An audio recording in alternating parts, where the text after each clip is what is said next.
Gee, I wonder what could be in the box. Let's open it up. Undo the leather strap. And the two clasps, and there we are. Aha! Well, I think we should take it out of the box. What do you think? Yeah, let's do it. Alright, so we're going to take it out. And stick it here and put the box down. Okay. What we have here is a Medela medical type vacuum pump. Now, you probably know what this is, and if you don't, I'll tell you. This is in fact a hospital grade breast pump. Yes, I know. Alright, when you're finished snickering, as some of you are probably doing right now, I'll move on. Okay, this is a machine that I found, and what it is a very high quality breast pump. Alright, I'll grow up now. What is it doing in my house? Okay, I'll tell you. I had to have this thing. It was sitting, as I was dumping off some old computer equipment, it was just sitting on top of one of the pallets of junk that was in front of it. So I had to kind of move it to get where I wanted to go to drop my equipment off. And it was in the case. I didn't really know what was in it. I just like, hey, that's pretty cool. So I opened up the case. I'm like, wow, I wonder what this could possibly be. So I brought it home, and I did a little bit of research on the internet, and sure enough, that's what it is. And it's worth a lot of money. Unfortunately, I'm going to have a hell of a time trying to sell this thing. But when I noticed it was all, you know, shiny and cool looking, I had to grab it. I didn't care what it was. Luckily, it wasn't used for anything morbid, like, you know, embalming fluid or something. That's not what it was made for. It has a removable cover, and it was designed to be used in a sanitary environment. And it would have been mounted on a cart that looks a little bit like an IV cart. And there's a little hole in the bottom for it. Right there. And as you might guess, this is where the milk bottle would go, and possibly a vacuum bottle or something here, or maybe some kind of a filter or something would go here. And this would attach to the bottle, and the bottle would attach to a hose, which would attach to, well, you can fill in the blank there. So let's turn it on.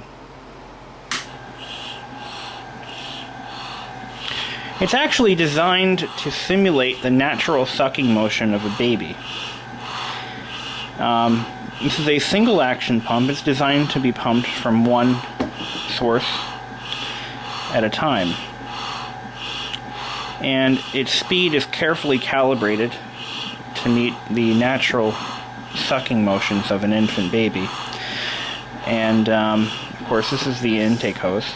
And it does build up a vacuum, a pretty good vacuum.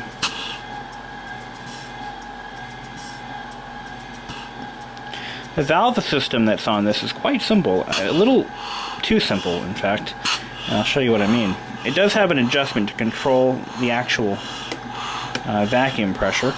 This is minimum. So underneath it has a like a relief valve that opens and closes based on the needs of the switch. So let's go ahead and pop the cover off.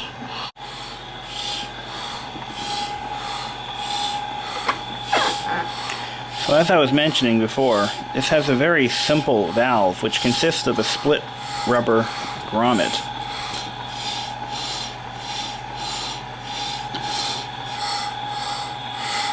You could easily turn this into a pressure pump just by adding a different type of valve here and here. And oh, it's got a lot of air. There's a carefully machined crankshaft with a sealed roller bearing crankshaft end. The piston appears to be made of some kind of either a resin of some kind, or it's definitely not metal. The cylinder bore itself is made of aluminum. It feels like aluminum. And the body of the pump, the body of the, ow, that hurt. The drivetrain is basically a cast alloy. Possibly iron that could be painted. It looks like it is painted, so it might even be iron. And the motor itself is basically the same material. The base is made of could be some form of resin that I've never seen, a thermoplastic or something. I really can't tell what it's made from. Underneath there are a couple of fiberglass covers that are made of the same material as circuit boards, which is essentially fiberglass. And those cover the electrics, which consist of a starting capacitor and a couple of wiring blocks. And the other one covers the vacuum chamber control switch. I haven't taken that one out yet.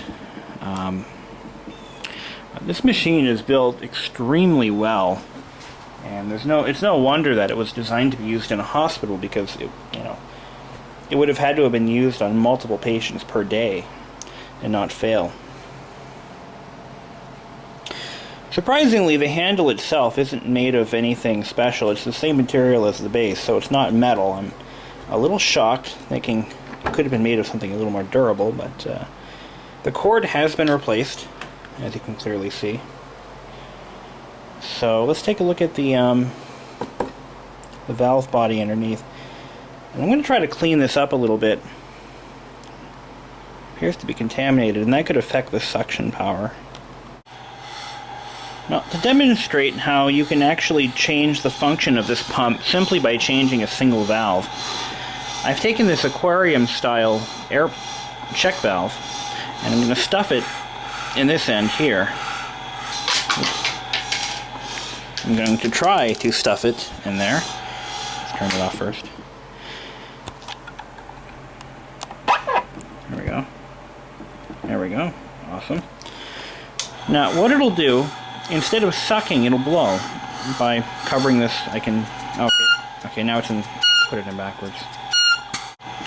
To demonstrate how I can turn this vacuum pump into an air pump, I've affixed this aquarium-style check valve into the end of the... what would be the outlet of the pump. So... But I actually... To demonstrate how you can use this vacuum pump as an air pump, I've affixed the check valve for my aquarium in the reverse direction on the outlet of the pump cylinder. So when I turn this on, it'll actually blow versus suck. So it's blowing and not sucking. But now... Oops. Uh-oh. I think I broke something. Whoops. Luckily, all I did was pop the air hose off. But I'm going to try to replumb this anyway.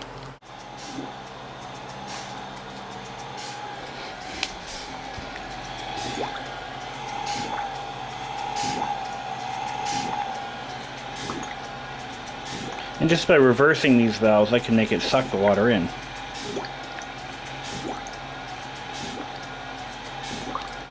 Alright, here we go.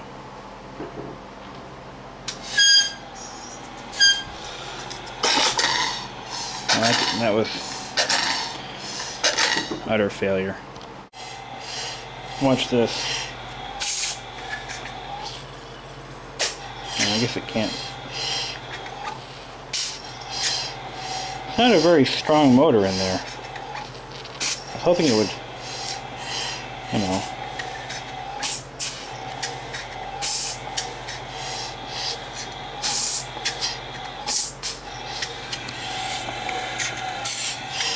Well, as it turns out, there's a liquid relief hole in the damn cylinder. So, you can clearly see. I can't get the damn thing to... Alright, let's try this. There we go. That's what I was trying to do. Let's try that again.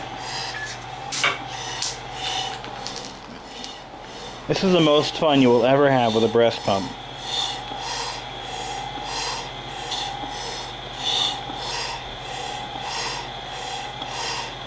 Okay, here we go. I'm going to move the chair so that way it goes a little further. Alright. The trick is you want to get it on an upstroke, or not. Damn you.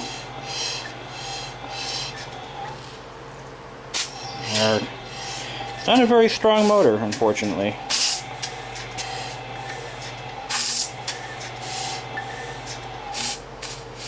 Alright, maybe loosen it up a little bit. That's no fun.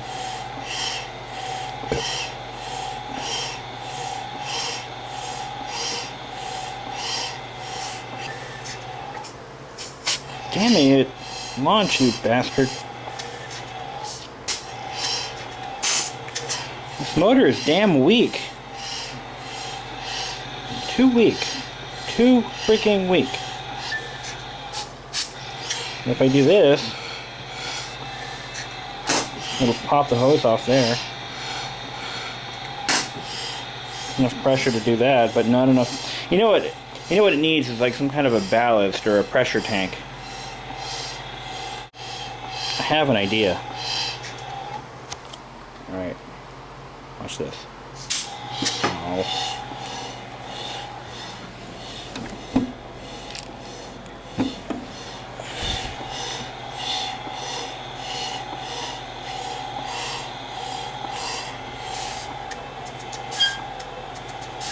This is in suction mode.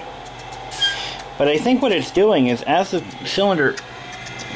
Yeah. See, there's a hole right there. Okay, if I block that hole, I could probably get the most suction out of it. Watch this.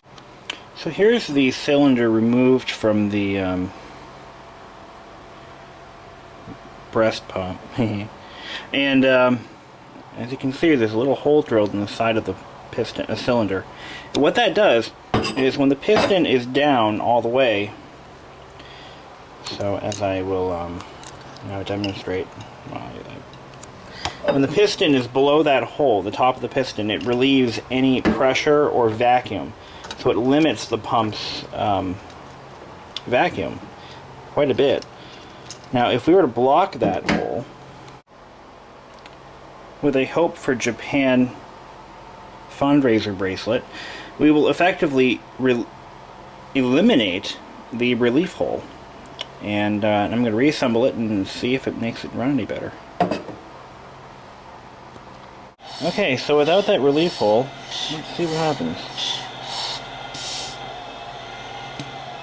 Well, it doesn't relieve anymore.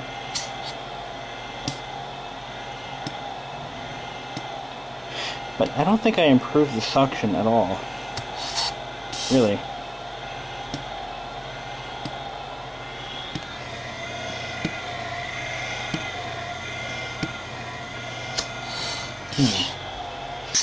I mean, it sucks better. And it does a better job of holding suction.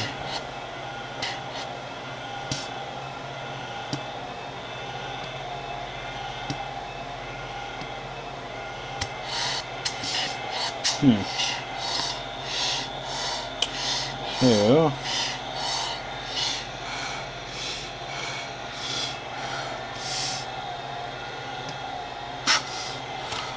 I think I improved it a little bit just with that that right there. So, well, that concludes our video.